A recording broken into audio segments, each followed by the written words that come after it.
मेरे शरीर पर काफी चोटें आ चुकी थीं। बॉर्डर पर लगातार गोलियां चल रही थीं। जगह जगह बॉम्ब आकर गिर रहे थे। मैं बड़ी ही शिद्दत और पूरे साहस के साथ आतंकवादियों का सामना कर रहा था। अचानक मेरी बंदूक में से गोलियां खत्म हो गईं। मेरी सारी बटालियन दूसरी तरफ थी और मैं अकेला एक तरफ को संभाल रहा था। मेरी तरफ से गोलियों के जवाब को ना आता देखकर उन लोगों को पता चल गया कि मेरी गोलियां खत्म हो गई हैं। अब वो धीरे धीरे मेरे पास आने लगे।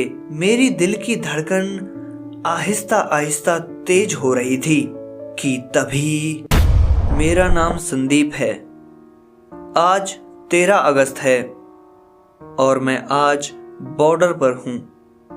आपको आश्चर्य होगा कि मैं यहाँ क्या कर रहा हूँ, जबकि हमारे बटालियन के ज़्यादातर फौजी इंडिपेंडेंस डे की छुट्टी लेकर अपने अपने घर गए हैं।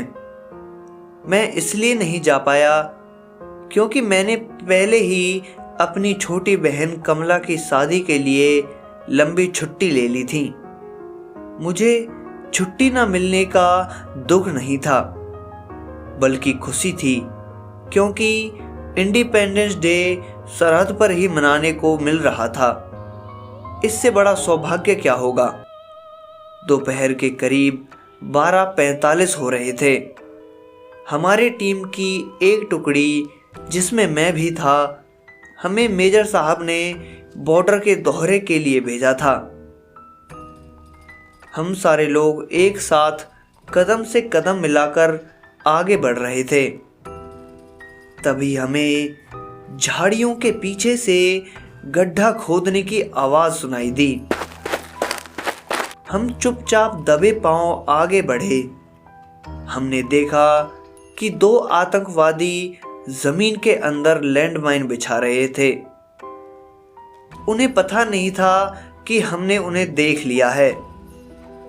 हमारी टीम में करीब 4 लोग थे और उन सब में सीनियर मैं ही था। मैंने उनमें से 2 सोल्जर्स को दूसरी तरफ से भेजा और मैं और एक सिपाही वहीं खड़े रहे। वो आतंकवादी बस वहां से निकलने की फिराक में ही थे कि तभी हम चारों ने उन दोनों को पकड़ लिया और बांधकर मेजर साहब के पास ले गए। पूछताछ के बाद पता चला कि इंडिपेंडेंस डे के दिन सारे आतंकवादी हम पर हमला करने की फिराक में हैं और उन लोगों ने एक बहुत बड़ा मिसाइल भारत के ऊपर दागा है। इतना सुनते ही मेजर साहब ने बड़े अधिकारियों पर आपदा की सूचना भेज दी। कुछ समय बाद जब हमारे पास रिप्लाई आया तो पता चला कि बिगड़ते मौसम की वजह से ज़्यादातर बटालियन वहां नहीं पहुंच पाएगी, परंतु पास में रहने वाले जितने भी फौजी हैं उन सबको सूचना भेज दी गई है और वो सब बॉर्डर पर आने के लिए निकल गए हैं। उस रात को कोई नहीं सोया। हम सारी रात बस बैठ के बचाव का और मिसाइल ढूंढकर उसे डिफ्यूज करने का प्लान बनाने लगे। परंतु हमें क्या पता था कि उन आतंकवादियों ने हमसे झूठ बोला। हमला 15 अगस्त को नहीं बल्कि 14 अगस्त की सुबह 4 बजे से ही शुरू हो गया। वो आतंकवादी पूरी तैयारी से हमला कर रहे थे। लगातार तोपों और बम्बों के हमले की वजह से हमने अपनी बटालियन के आधे से ज़्यादा सिपाही सुबह 7 बजने से पहले ही खो दिए थे। इस वक्त जिन जिन फौजियों के पास बंदूकें थीं वो तो बच रहे थे, वरना धीरे धीरे सब गोलियों के शिकार हो रहे थे। तभी मैंने कुछ आतंकवादियों को पेड़ों की ओट से छिपकर हमारी ओर आते हुए देखा। मैं किसी को बिना बताए वहां चला गया और उन आतंकवादियों को मौत के घाट उतार दिया।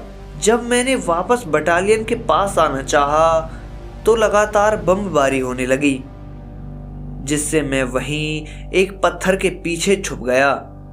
मेरे और पूरी बटालियन के हमले बराबर थे। मैं लगातार गोलीबारी और बमबारी करने लगा, परंतु कुछ समय के बाद मेरी बंदूक में से गोलियां खत्म हो गईं और मेरे पास कोई ग्रेनेड भी नहीं था जिससे मैं अपना बचाव कर पाता। और फिर अचानक से किसी आतंकवादी ने चुपचाप आकर मुझे गोलियों से भून दिया। मेरी मौत को सारी बटालियन दूर से देख रही थी। लगातार हमलों के चलते वो भी ज्यादा देर टिक नहीं पाए और फिर जो हुआ वो ना कभी हुआ था और ना किसी ने देखा था। अब मैं एक आत्मा बन चुका था। उसके बाद मैंने अपनी शक्तियों का इस्तेमाल करके उन सारे आतंकवादियों को जान से मार गिराया और उस मिसाइल को ढूंढकर तहस नहस कर दिया।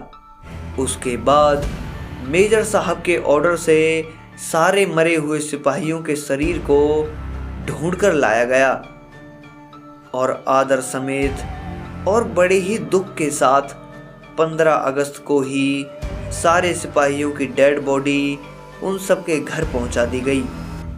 पर मैं आज भी बॉर्डर पर ही हूं और अपने देश की सुरक्षा के लिए मैं हमेशा आगे खड़ा रहूंगा।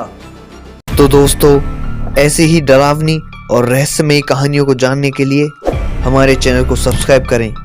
मिलते हैं एक नई रहस्य और रोमांच से भरी एक नई खौफनाक कहानी के साथ। तब तक के लिए अलविदा।